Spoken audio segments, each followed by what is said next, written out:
Hello दोस्तों, आज मैं आपको क्लास 10 का मैथमेटिक्स का चैप्टर 1 जो कि रियल नंबर है उसका आज मैं एक्सरसाइज 1.4 कराऊंगा। एक्सरसाइज 1.4 स्टार्ट कराऊंगा, बट ये स्टार्ट करने से पहले कुछ बेसिक कॉन्सेप्ट्स हैं उसको क्लियर कराना है। ठीक है, जैसे कि हम जानते हैं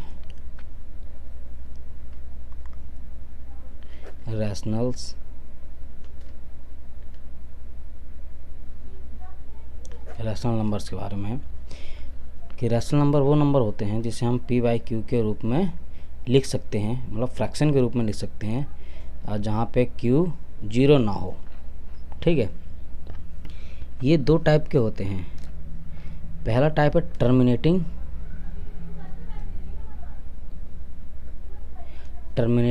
और दूसरा टाइप है नॉन टर्मिनेटिंग।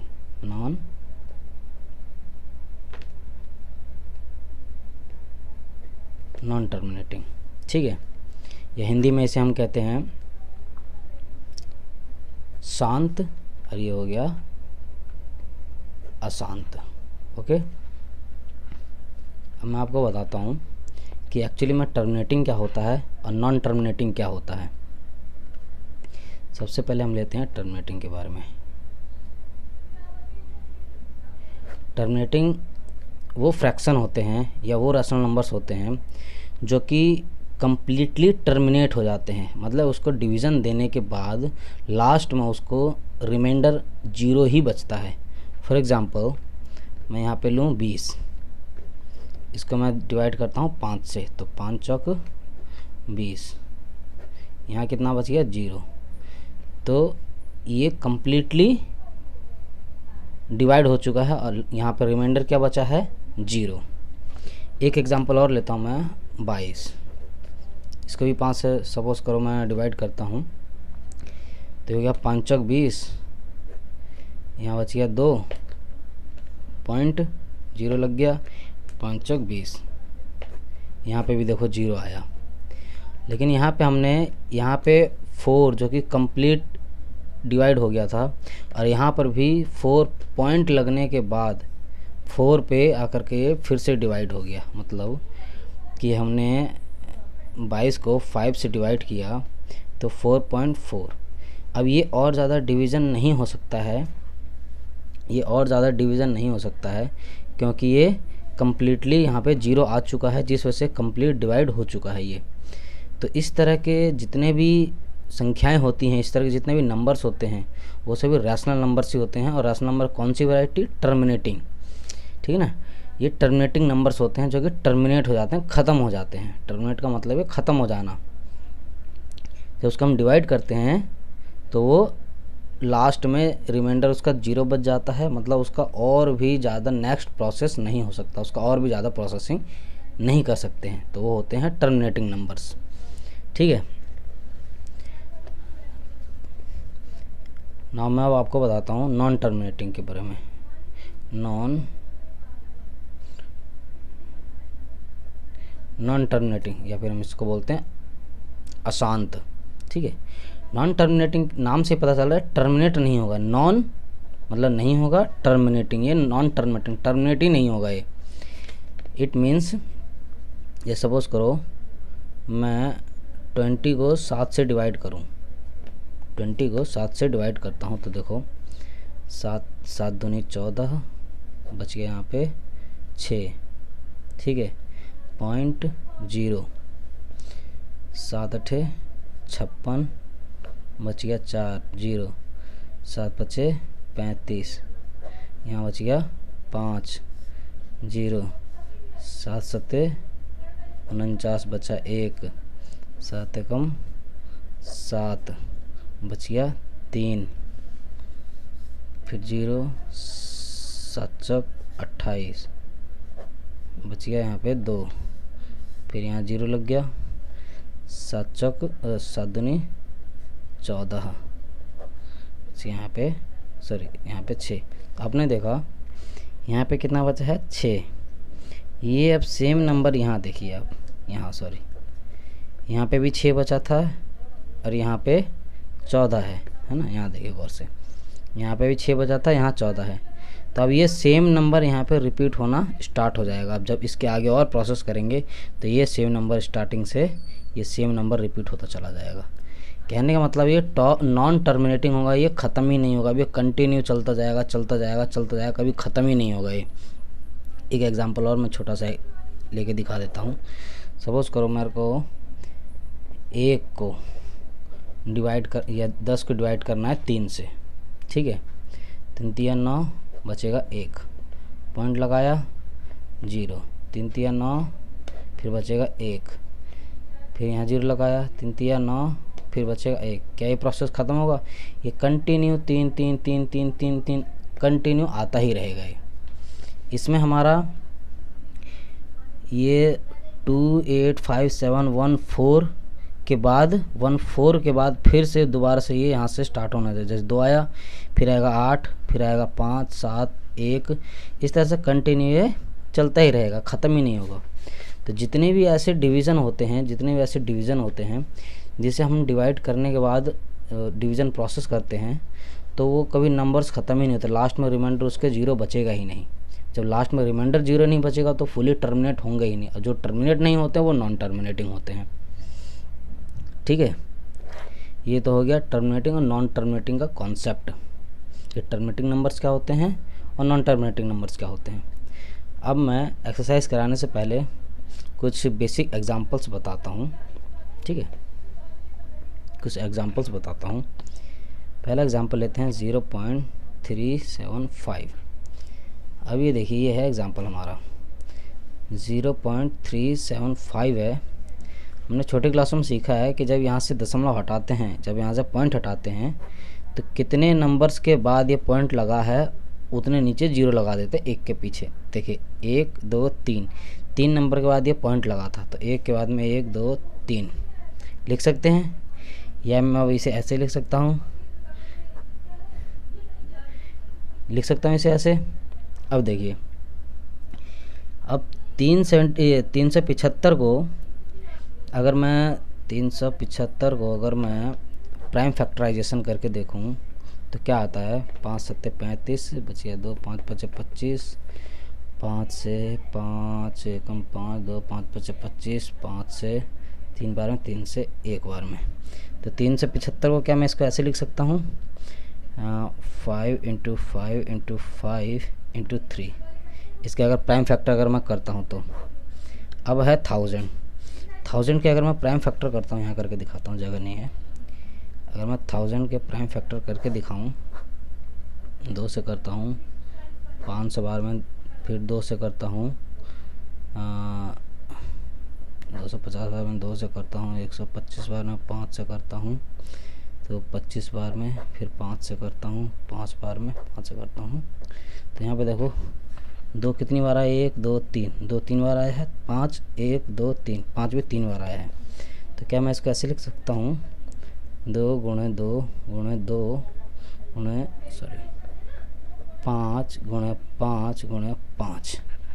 यह इन टर्म्स ऑफ, अगर मैं इसको ऐसे कर दूँ, 5 कितनी बार है? 3 बार है। तो 1 2 3, तो 5 की पावर 3 × 3, ठीक है। यहाँ पे 2 कितनी बार है? 3 बार, तो 2 की पावर 3, ठीक है, गुणा 1 2 3, 5 में कितने बार है? 5 की पावर 3 आ गया। इससे ये कट गया, तो हमारे पास क्या बच गया यहाँ पे? 3/2 की पावर 3। इसका मतलब कितना होता है? ये 3 तो 3 है, डिवाइडेड बाई 2 की पावर 3। 2 की पावर 3 का मतलब 2 × 2 × 2, 3 बार है ना, 2 दूनी 4 दूनी 8 8। तो क्या हम अब ये कह सकते हैं कि 3/8 या 3/8 एक ऐसी संख्या थी जिसको हमने जिसको अगर हम डिवाइड करें तो ये वापस से हमें ये वापस मिलेगा, ठीक है। जिसे हम डिवाइड करें तो हमें ये वापस इतना ही मिलेगा। आप करके भले चेक कर सकते हो। 8 से अगर 3 को डिवाइड करोगे तो इतना ही आएगा, ठीक है। तो इस तरह ये रिवर्स प्रोसेस है, जिससे हमने ऐसी मतलब ये ऑलरेडी डिवाइडेड थी ये संख्या, इससे हमने वो संख्या निकाली कि ऐसी कौन सी संख्या थी जिसे हमने अगर हम डिवाइड करने के बाद ये संख्या वापस हमें मिल जाए। ठीक है। तो ये वो संख्या थी 3/8, जिसे हम डिवाइड करने के बाद इतना मिलता है।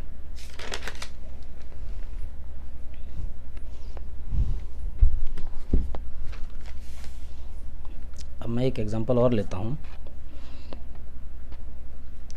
नेक्स्ट एग्जांपल है 0.104।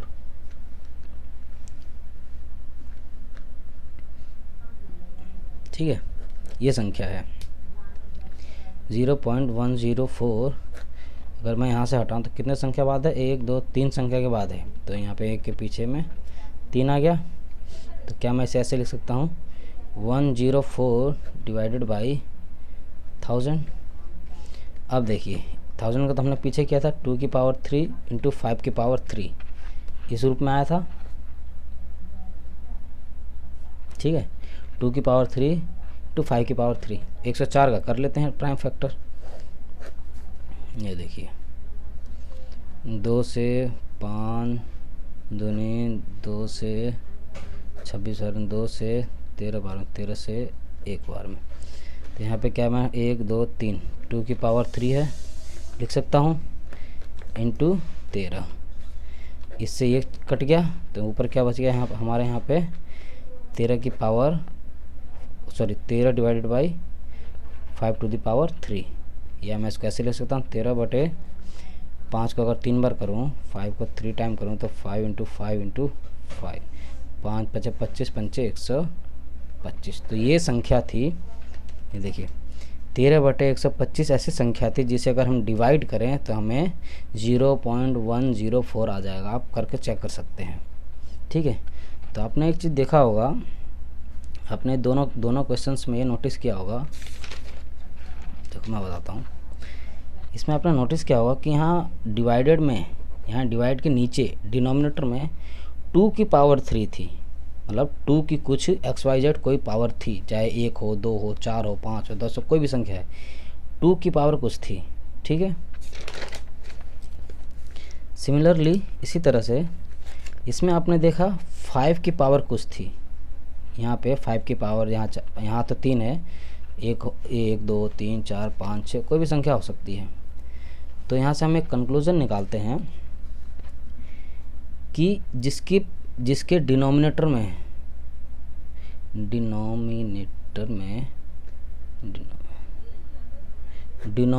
जिसके 2 की पावर n हो, मतलब कोई भी संख्या हो 2 की पावर में, या 5 की पावर में m हो, या 5 की पावर कुछ भी हो सकती है, जैसे 2 की पावर कोई भी हो, 1 2 3 4 5 कुछ भी हो, या 5 की पावर कुछ भी हो, या 2 की पावर n गुणा 5 की पावर m, या तो 2 की पावर के रूप में हो सिर्फ, या 5 की पावर के रूप में हो, या 2 गुणे 5 की पावर के रूप में कुछ हो।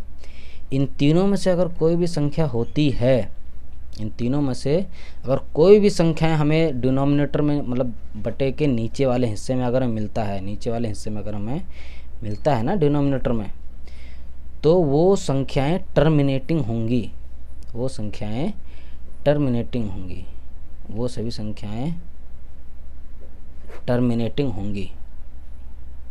अभी देखो यहाँ पे हमें 2 की पावर 3 के रूप में आया था, तो ये संख्या कम्प्लीटली टर्मिनेट होगा 0.375 पे टर्मिनेट, 5 के आगे और कुछ नहीं है, तो ये यहाँ पे टर्मिनेट हो चुका है यहाँ पे, क्योंकि ये 2 की पावर 3 के रूप में है। सिमिलरली यहाँ पे 5 की पावर 3 के रूप में था, 5 की पावर 3 के रूप में था। मैंने अभी क्या बताया, या तो 2 की पावर के रूप में हो, या 5 की पावर के रूप में हो, या 2 इंटू 5 की पावर के रूप में हो। बस 2 इंटू 5 जब भी आएगा, ध्यान रिमेंबर, 2 इंटू 5 जब भी आएगा तो उस टाइम पे इन दोनों की जो पावर होंगी वो सेम होनी चाहिए, और मैं भी आगे बता दूंगा। ठीक है, तो उस टाइम पे भी ये देखिए, इसमें भी अगर हमने इसको डिवीज़न दिया तो 0.104 आया हुआ है, जो कि 4 के बाद कोई संख्या नहीं, तो ये फुली टर्मिनेट हो चुका है। तो इसलिए हम ये कह सकते हैं कि वो संख्याएं जिसमें 2 की पावर n के रूप में कुछ हो, 5 की पावर m के रूप में कुछ हो हैं, और या 2 इंटू 5 के मल्टीपल के पावर के रूप में कुछ भी हो, वो सभी संख्याएं या वो सभी नंबर टर्मिनेटिंग होती हैं। ठीक है, एक्सरसाइज 1.4 से स्टार्ट करता हूँ मैं। पहला एग्जांपल लेते हैं। ठीक है दोस्तों, अब मैं एक्सरसाइज 1.4 का फर्स्ट क्वेश्चन लेता हूँ मैं। 13/3125 है। ठीक है, इसका अगर मैं फैक्टर करूँगा तो ये 13 ही आएगा, क्योंकि ये खुद ही एक प्राइम नंबर है। अब 3125 का मैं फैक्टर करूँगा, यहाँ पे निकाल लेते हैं। मैंने पिछले आपको कुछ वीडियो में बताया है कि प्राइम फैक्टराइजेशन कैसे किया जाता है, तो मैं वो यहाँ पे नहीं बता रहा हूँ, मैं डायरेक्ट करके बताता हूँ। ठीक है, 5 से 5 छक 30, 1 5 दूनी 10 बचे 2, 5 5 25, 5 से 25, 5 से 25, 5 से 5, 5 से 1, 1 2 3 4 5, यानी कि 5 इंटू 5 इंटू 5 इंटू 5 इंटू 5। ठीक है, या मैं इसको ऐसे लिख सकता हूँ, 13/5 कितनी बार है, 1 2 3 4 5, तो 5 की पावर 5 लिख सकता हूँ इसे मैं। तो अब ये देखिए, गौर से देखिए यहाँ पे कि डिवाइडेड में यहाँ डिनोमिनेटर में 5 की पावर कुछ है। 5 की पावर 1 2 3 4 कुछ भी हो सकती है, 5 की पावर कुछ है, इसलिए ये हम कह सकते हैं कि इसका और ज़्यादा अगर हम नेक्स्ट प्रोसेस अगर और ज़्यादा प्रोसेस ना करें तो 5 की पावर कुछ भी है, अगर वो है तो हम ये कह सकते हैं कि ये जो इसको अगर हम डिवाइड करेंगे ना ढंग से, अगर इसको हम प्रॉपरली डिवाइड करें, या तो कैलकुलेटर पे कर लो या मोबाइल पे कर लो या ऐसे भी मैनुअली कर लो, कैसे भी कर लो, अगर आप करेंगे तो आप पाएंगे कि ये कम्प्लीटली डिवाइड हो जाएगा। और मैंने आपको थोड़ी देर पहले रूल क्या बताया था, या तो 2 की पावर के रूप में होना चाहिए कुछ, या 5 की पावर के रूप में कुछ होना चाहिए, या 2 इंटू 5 की पावर दोनों के रूप में होना चाहिए। ठीक है, तो यहाँ पे क्या है, इसको सेटिस्फाई करता है, इसलिए टर्मिनेटिंग होगा। ठीक है, इन तीनों में से किसी को भी सेटिस्फाई करता है तो वो टर्मिनेटिंग होगा। नेक्स्ट एग्जांपल लेता हूँ मैं, 17/8। तो 17 को मैं 17 ही लिखूँगा, क्योंकि 17 खुद ही अकेला एक प्राइम नंबर है। अब 8 को मैं यहाँ पे 2 इंटू 2 इंटू 2 लिख सकता हूँ। तो यहाँ पे 2 इंटू 2 इंटू 2, या 17/2 की पावर 3 है। इसको मैं ऐसे लिख सकता हूँ।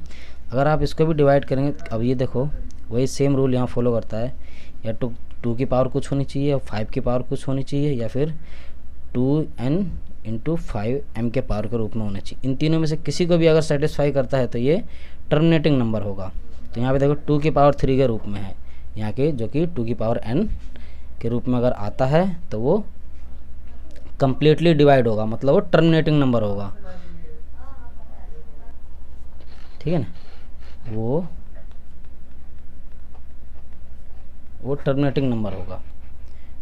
तो क्या हम अब ये कह सकते हैं कि बगैर कुछ किए हुए, अगर मतलब बगैर लॉन्ग डिवीज़न प्रोसेस किए हमें अगर ये बताना हो कि ये टर्मिनेटिंग नंबर है या नॉन टर्मिनेटिंग है, तो हम सिर्फ इन तीनों रूल को फॉलो करेंगे, इन तीनों रूल को देखेंगे किसमें फिट बैठता है। अगर ये तीनों फिट बैठता है तो हम ये डायरेक्टली कह सकते हैं, हमें और ज़्यादा अगर प्रोसेस ना करना पड़े तो हम ये डायरेक्टली कह सकते हैं कि ये टर्मिनेटिंग नंबर है या नॉन टर्मिनेटिंग है। ओके, एक एग्जाम्पल, अब मैं यहाँ पे एक एग्जाम्पल और लेके बताता हूँ। ये देखिए, 64 डिवाइडेड बाई 455। तो 64 का अगर मैं निकालूँ तो देखो 64 का क्या आएगा, 2 2 2 2 2 इंटू 2 टू 2। देखो तो 2 4 2 8 2 16 2 32 2 64, ये तो आएगा 64 का प्राइम फैक्टर। ठीक है, अब 455 का निकाल लेते हैं। ओके, ये देखिए 5 से 5 9 45, 1 7 से जाएगा, ये 7 एकम 7 बचा 2, 21 7 दिया 21, 13 से जाएगा, ये जाएगा। तो 455 क्या है, 5 इंटू 7 इंटू 13। ओके, तो क्या मैं 64/455 को मैं इसको ऐसे लिख सकता हूँ, 1 2 3 4 5 6, 2 गुणे 2 गुणे 2 2 गुणे 2 गुणे 2 डिवाइडेड बाई 455 को क्या मैं ऐसे लिख सकता हूँ, 5 × 7 × 13। ओके, या मैं इसको यूँ भी तो लिख सकता हूँ पावर के रूप में, 1 2 3 4 5 6, 2 की पावर 6 डिवाइडेड बाई 1 2 3। अभी देखिए यहाँ पे सब अलग अलग संख्या, 5 × 7 × 13।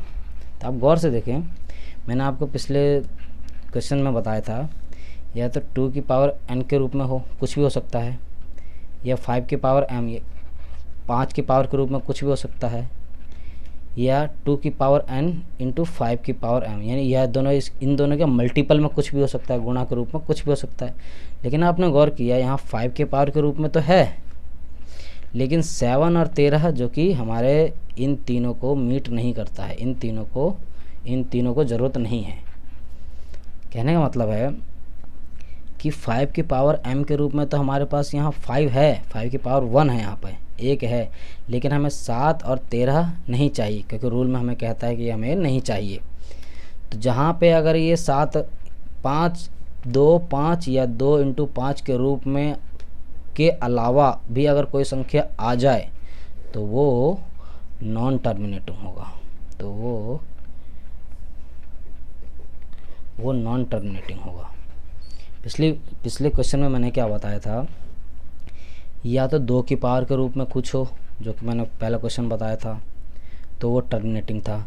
दूसरे में 5 की पावर के रूप में कुछ था, ठीक है, और उसके अलावा और कोई संख्या नहीं थी, तो वो भी टर्मिनेटिंग था। लेकिन तीसरे क्वेश्चन में हमने देखा कि 5 के पावर के रूप में तो कुछ है, उसके साथ साथ 7 × 13 के रूप में भी कुछ है, जो कि हमारे इनको अनसेटिस्फाई करता है, इन क्वेश्चन को अनसेटिस्फाई करता है, क्योंकि ये इन तीनों के अलावा हमें कुछ भी नहीं चाहिए डिनोमिनेटर में। अगर कुछ भी आता है तो वो नॉन टर्मिनेटिंग है।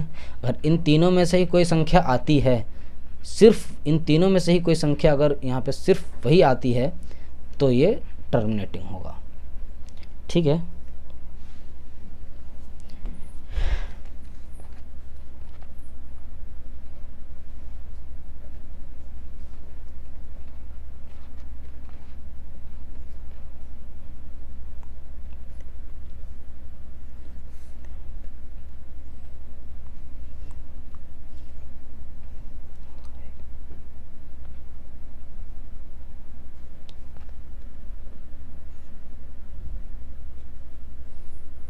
अगर आपको वीडियो पसंद आती है तो लाइक करें, शेयर करें और सब्सक्राइब करें, ठीक है, ताकि इस तरह की और भी वीडियो हम आपके लिए लेकर के आते रहें। ठीक है दोस्तों, ओके, थैंक्स।